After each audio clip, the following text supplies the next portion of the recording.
Good morning, 10th class. We are on our first chapter of history, Rise of Nationalism in Europe.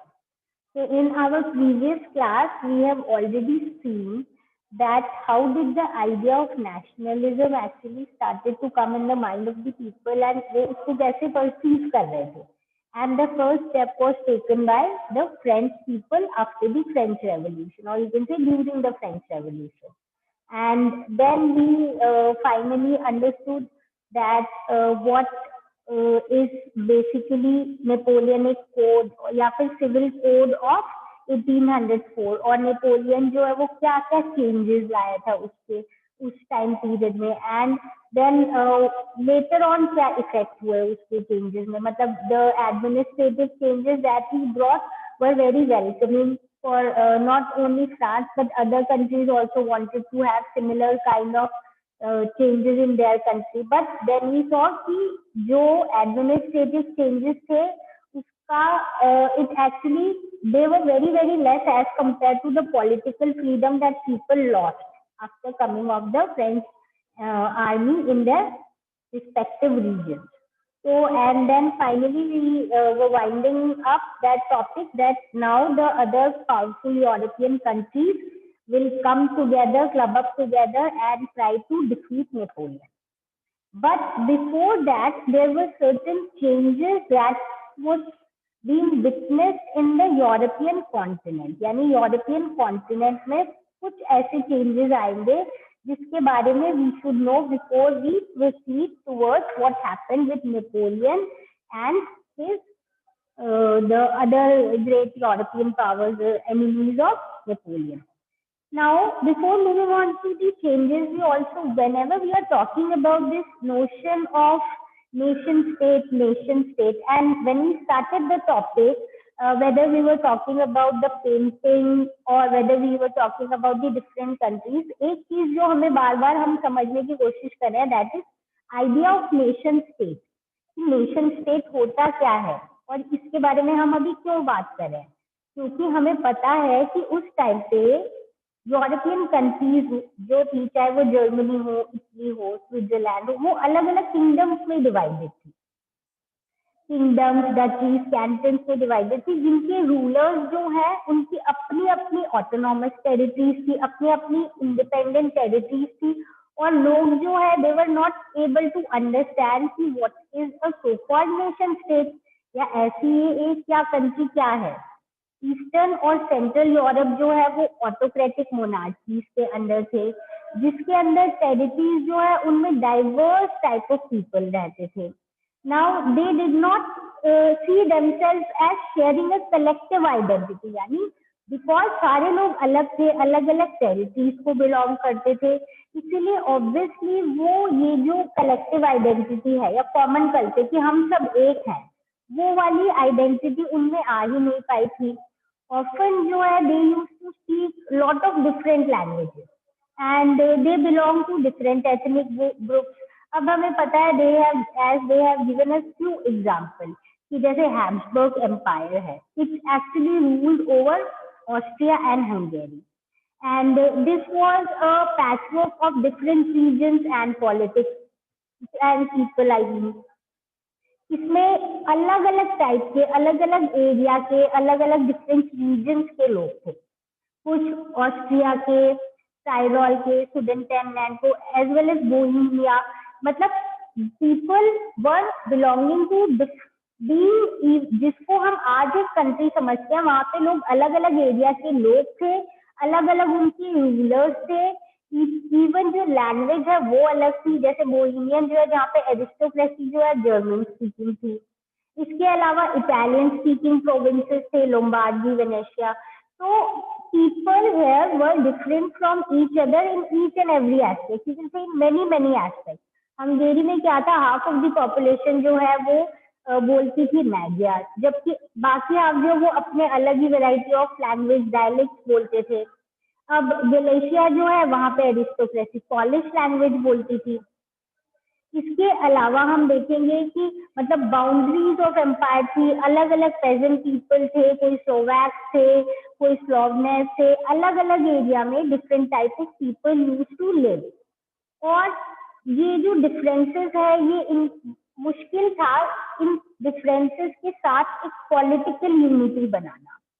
So the only unity, as I earlier also said, for them was being part of the same empire or being ruled by the same emperor.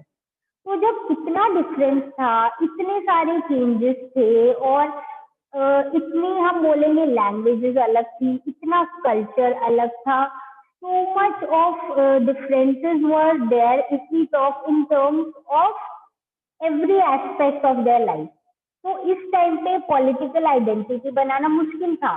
तो फिर ये कैसे आई जो idea of nation state है कि हम सारे के सारे एक ही कंट्री के लोग हैं या हम लोग सारे जो है हम कलेक्टिवली सेम आइडेंटिटी है, हमारी कॉमन कल्चर है, वी ऑल आर वन. ये यूनिटी वाली एंड नेशन वाली फीलिंग कैसे डेवलप हुई.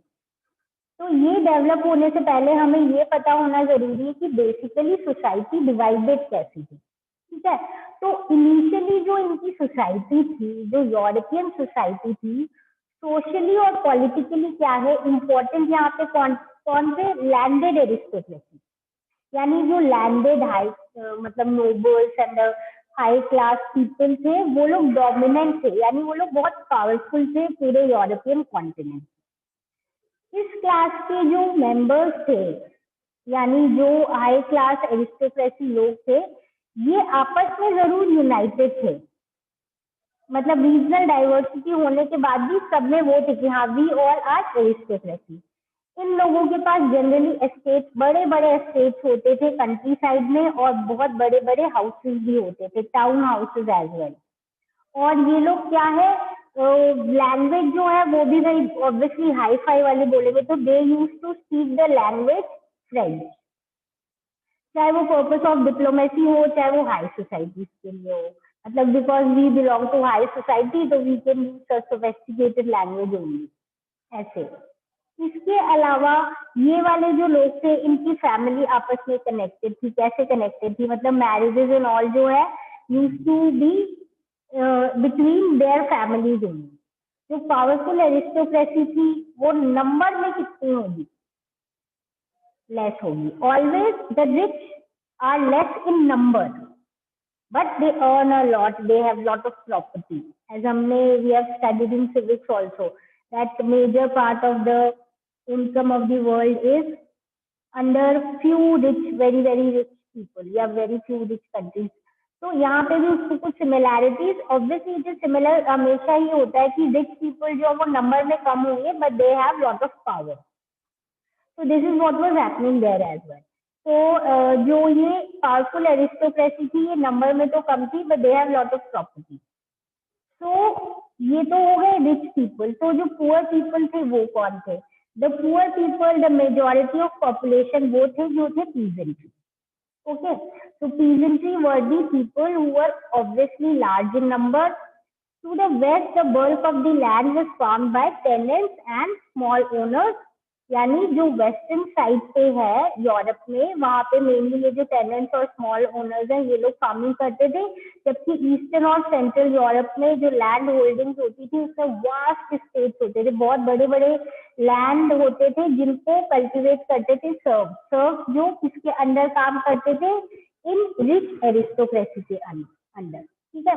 तो ये तो हो गई कि इनिशियली जो सोसाइटी है वो कैसे डिवाइडेड थी. It was divided between the aristocracy and middle class only, sorry aristocracy and the poor peasants only. अब हम देखेंगे एक सर्टेन चेंज आएगा. ठीक है. और ये जो चेंज है, ये चेंज हम देखेंगे कि ये तब आएगा जब एक नई class which we will call as the middle class will come up.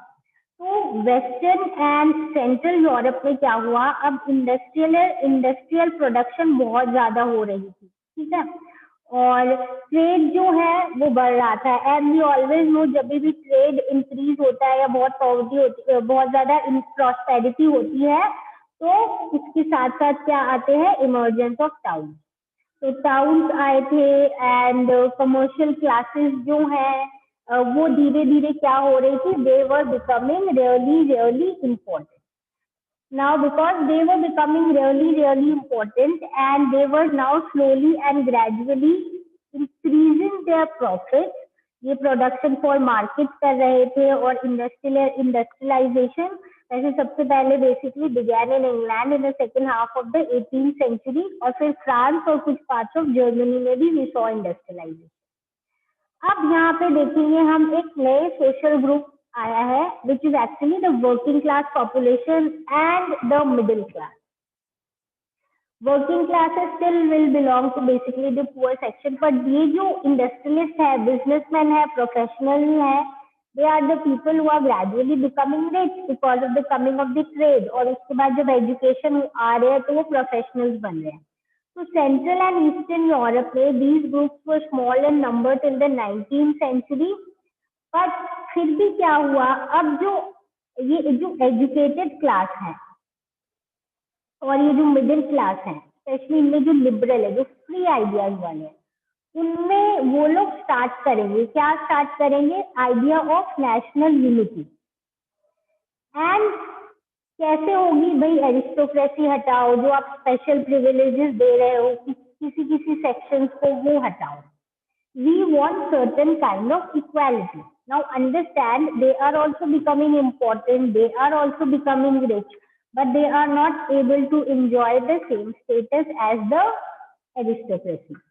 They are also the one who are paying the taxes. They are also the one who are playing very important role in the working and you can say somewhere paying kind of financial help to the country. कैसे? Obviously by paying taxes and all. So economy को में भी important role play कर रहे हैं. So they are thinking, why are we considered less, or why are certain people, specifically जो aristocracy है, उनको extra power क्यों मिले? So they were questioning these social things, the social structure जो था, and they wanted a kind of change. And this change we will understand as liberalism. ठीक है? As you can see this term, this is liberalism. Liberalism जो है, it became very very important during this time period, because during this time period you will see कि ये जो middle class है, they are coming up with new ideas. अब liberalism जो है, ये लैटिन वर्ड से आया है जिसका मतलब होता है, liber से आया है जिसका मतलब होता है फ्री। अब जो मिडिल क्लास है, उनके लिए फ्रीडम का मतलब था फ्रीडम फॉर इंडिविजुअल, इक्वालिटी चाहिए हमें बिफोर लॉ, सोशली। ठीक है? यानी they wanted equality in many parts. Socially हमें इक्वालिटी चाहिए क्योंकि हमें चाहिए फ्रीडम ऑफ इंडिविजुअल, और साथ में हमें चाहिए equality for all before law. Politically क्या हो जाएगा?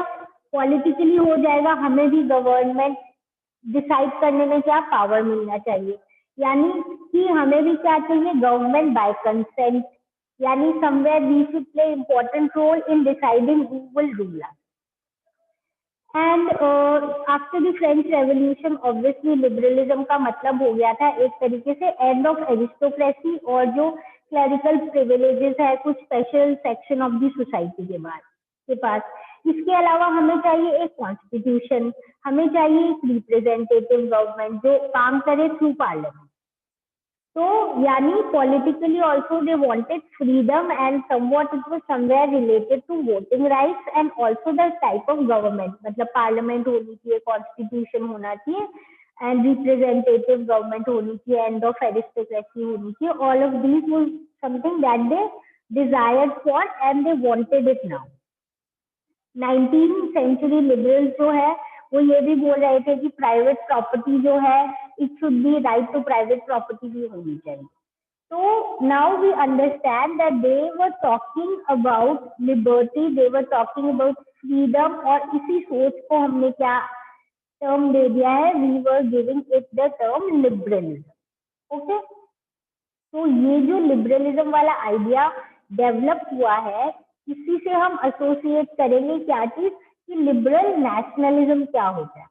तो liberal nationalism is basically when now they are trying to be a part of one collective political identity. कैसे? इनिशियली एग्जैक्ट आइडिया भी क्लियर नहीं, how it will develop in दो things. अब देखो, इक्वालिटी बिफोर का मतलब यहाँ पे एक चीज और अपने को ध्यान रखनी है, इक्वालिटी बिफोर लॉ का मतलब ये नहीं है universal suffrage. right to vote. They never ask for right to vote for every citizen. ठीक है. फ्रांस का भी अगर हम देखें, जब लिबरल डेमोक्रेसी की बात थी और वोटिंग राइट था, तब भी हमने देखा कि सिर्फ प्रॉपर्टी ओनिंग या फिर जो रिच पीपल है, या फिर इफ यू रिमेम्बर कि those who are paying taxes equal to at least 3 days wages of a labor, वही उन्हीं के पास राइट टू वोट है, उसमें भी सिर्फ मैन. उसके बाद हमने देखा था बाद में कि मैन विदाउट प्रॉपर्टी जो है वो नहीं कर सकते हैं वोट, एंड विमेन तो एक्सक्लूडेड है ही. ओनली सिर्फ जो जैकोबियन का रूल था उस टाइम पे ऑल मेल्स जो है उन्होंने एंजॉय किया था, यानी जो रॉबस्टर वाला टाइम था बेसिकली, उसी टाइम सिर्फ राइट टू वोट जो है वो सारे वो भी मेल्स ने एंजॉय किया था.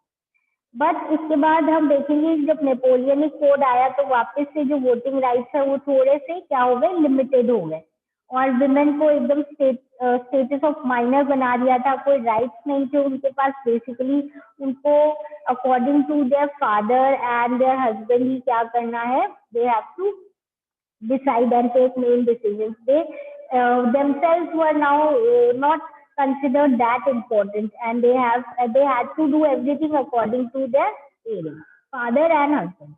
Now throughout the early 90th and early 20th century हमने पढ़ा है women जो है right to vote के लिए protest कर रही थी, and non property mainly, and they were continuously asking for right to vote. अब ये तो हो गया politically, when we were talking कि ये बोल रहे हैं हमें इक्वालिटी चाहिए, लिबरलिज्म चाहिए, पर इसमें भी एक सेक्शन को they were not giving that much of importance. Economic sphere में क्या है, इकोनॉमिक स्फेयर में हम देखेंगे कि liberalism is actually talking about freedom of market. हमने जब स्टार्ट किया था ये topic about the middle class, I told you कि बेसिकली ये लोग इंडस्ट्रियलिस्ट एंड बिजनेसमैन थे, तो इनके लिए बहुत जरूरी है कि इनका जो ट्रेड है वो आराम से चले. इस ट्रेड करने में इनको बहुत ज्यादा प्रॉब्लम्स आ रही थी, बहुत सारे रिस्ट्रिक्शंस थे, और इसीलिए ये मिडिल क्लास जो है ये इस चीज से रिलेटेड बहुत ज्यादा डिमांड कर रहे थे, और वो चाहते थे कि ऐसे मेजर्स आए जिससे क्या हो कि हमारा जो ट्रेड है और हमारा जो बिजनेस है वो बहुत आराम से चले, and we are easily able to carry out our business. अब इससे related, let us understand, when I'm saying restrictions, you may ask कि क्या restrictions है. So let us understand this through an example. Now before moving on to example, let us just understand कि अभी Germany का example ले रहे हैं. You may be knowing कि जर्मनी जो है वो 39 states में ऑलमोस्ट डिवाइडेड था. अब यहाँ पे क्या था, ऑलमोस्ट जो है इनकी कॉन्फेडरेशन थी, उसकी अपनी करेंसी थी, अपने वेज और मेजर्स थे, हर तरीके की कस्टम ड्यूटी थी. Now if we take an example, if we are Indian, even if you go from, if we are in Rajasthan, if we are from Rajasthan, we are going to Maharashtra, और if suppose we are going to any other place in India, even south India, हमारी currency क्या होती है, rupees होती है. We will use it. ऐसा तो नहीं हमें करेंसी चेंज करनी पड़ेगी, एक्सचेंज नहीं. वो तो तब होता है when we go to different country, है ना.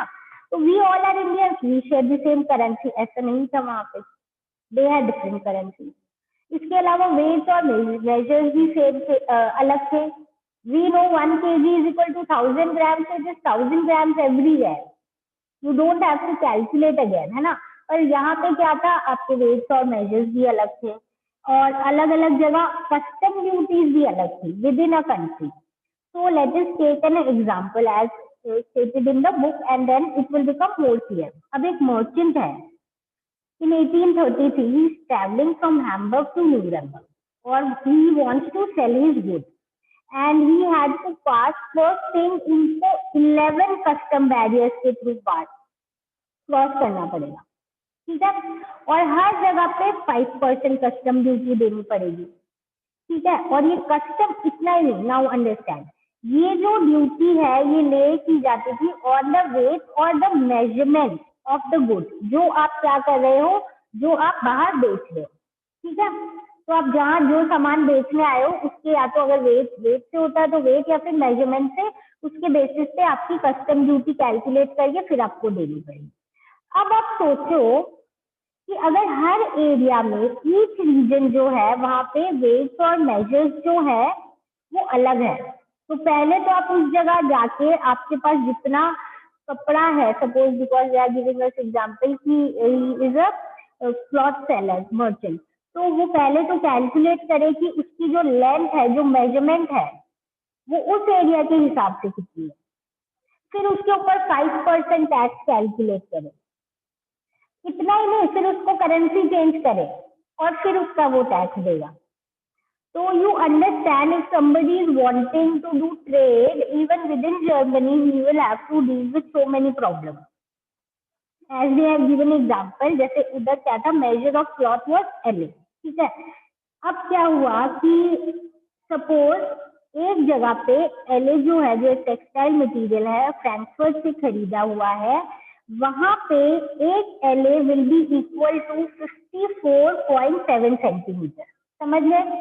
मतलब 1 LA is 54.7 centimetre in Frankfurt. फिर आप पहुंचे मेंस में, ठीक है, यहाँ पे आप बेचने के लिए अपना जो क्लॉथ था पहुंचे, तो आपने देखा यहाँ पे 1 LA is equal to 55.1 centimetre. फिर न्यूरमबर्ग में गए तो 1 LA is equal to 65.6 centimetre. फिर फ्रीबर्ग में गए तो 53.5 सेंटीमीटर। मतलब कैलकुलेट ही करते रहे। That means you will have to be so good at math, you will have to continuously calculate कि भाई यूनिट कितना है पहले, फिर उस यूनिट के हिसाब से आप टैक्स कलेक्ट, जो कस्टम ड्यूटी है वो आप कैलकुलेट करो, फिर उसके हिसाब से वहां की करेंसी के हिसाब से आप क्या करो, पेमेंट करो। So you understand, so big problem for a trader. तो ऑब्वियसली दीज पीपल वांटेड कि भाई एक ही एटलीस्ट हमारी करेंसी और जो सिस्टम है उसको एटलीस्ट यूनिफॉर्म तो रखें, ताकि क्या हो, so that there are we feel easy and we can easily do the trading. तो ये रिमूव करने के लिए ऑब्वियसली दे वांटेड, ये जो ऑब्स्टेकल्स थे, ये जो प्रॉब्लम्स थी, ये हट जाए, इकोनॉमिक एक्सचेंज। और इसके अलावा इसके कारण और क्या हो रहा था कि ये जो कमर्शियल चेंजेस है, जो कमर्शियल क्लासेस है, ये सोच रहे थे अगर ये प्रॉब्लम थोड़ी कम हो जाए तो क्या हो जाएगा, हमारी प्रॉफिट भी बढ़ेगा, क्योंकि हम कन्वीनियंटली ट्रेड कर सकेंगे, ठीक है। सो then we will then what happened was, because they were wanting कि एक unified, again ये term आ गया, unified economic activity, unified economic territory हो, जिसमें unhindered without problem movement of good people and capital हो, तो हमारे लिए बहुत आसान होगा। So now what happened was 1834 में, always remember whenever we talk about Germany, we first start with Russia. तो 1834 में क्या हुआ, a custom union, okay, a custom union known as Zollverein was formed by the initiative of Prussia. Russia ने initiation करके एक union बनाया और ज़ोल्वेरेन, और बाद में इसमें most of the German state साथ में आ गए थे। इन लोगों ने बोला हम तो एक तो टैरिफ बैरियर्स जो है उसको अबॉलिश कर देंगे, करेंसीज जो पहले 30 थी उसको सिर्फ 2 कर दिया, दे change the currencies from 30 to 2। फिर इन्होंने कोशिश की और अपना ट्रेड अच्छा करने की, नेटवर्क ऑफ रेलवेज डेवलप किए, और ताकि इकोनॉमिक इंटरेस्ट और नेशनल यूनिफिकेशन की तरफ हम जल्दी से बढ़ सके। भाई इकोनॉमिक यूनिफिकेशन होगा, इकोनॉमिक एक्टिविटीज अच्छे से होगी, तो ऑब्वियसली क्या होगा कि कंट्री जो है they will somehow feel United, और सबको लगेगा हम एक ही चीज का पार्ट है। और इस इकोनॉमिक नेशनलिज्म के कारण जो वाइडर नेशनल सेंटिमेंट्स है वो भी धीरे धीरे क्या करने लग गए, ग्रो करने लग गए। Because now you will feel yes we are the part of the same area. ये जो हमारे किया तो इकोनॉमिक नेशनलिज्म के लिए है कि सारी प्रॉब्लम सॉल्व हो जाए। स्टार्ट ऑब्वियसली रशिया ने किया था, बाद में सारे जर्मन की स्टेट्स ने ज्वाइन कर लिया था, बट इससे उन लोगों के एंड देन बाकी उन्होंने डेवलपमेंट की, जैसे कि रेलवेज और इन बाकी और बहुत सारी और इन लोगों ने डेवलपमेंट की, करेंसीज को 30 से 2। इससे क्या हुआ, all of them started feeling one. और ऑब्वियसली जब रेलवेज अलग अलग एरिया तक जाती है और किसी का पार्ट बन के जाती है, तो we all feel that this is one area and All of them felt like they were part of that territory and they were somewhere united economically. तो अब ये वाला जो इकोनॉमिकली नेशनलिज्म है ये धीरे धीरे क्या करेगा, जो नेशनलिस्ट सेंटिमेंट्स है बाकी उनको भी क्या करेगा, उनको हेल्प करेगा डेवलप होने में, and obviously it will play its role in somehow growing the idea of nationalism. Okay, so with this we complete about liberalism and liberal nationalism. In our next class we will do about conservatism, and we'll come up with the part that we did in the previous class, that was Napoleon का आगे क्या होगा और कैसे बाकी countries मिलके Napoleon को defeat करेंगी, and then we will see वापस मोनार्की आएगी, ठीक है, एंड उसके बाद क्या क्या चेंजेस आएंगे, और क्या जब कंजर्वेटिज्म क्या होता है पुरानी वाली सोच, तो यहाँ पे कंजर्वेटिज्म क्या है, कमिंग ऑफ मतलब monarchy, coming of monarchy again. तो जब ये आएगा उसके बाद तो लिबरलिज्म का क्या हो गया, और जो नेशनलिज्म वाला आइडिया या नया जो डेमोक्रेसी और इस टाइप की गवर्नमेंट की बात करें उसका क्या होगा, that is all which we will do in our next class. So till this portion, if you have any doubt, then come up with your doubts in the next class and we will solve all the doubts, and I suppose everything is clear, but do give this portion a reading and come back with your problems if you have any. So now we will meet in the next class.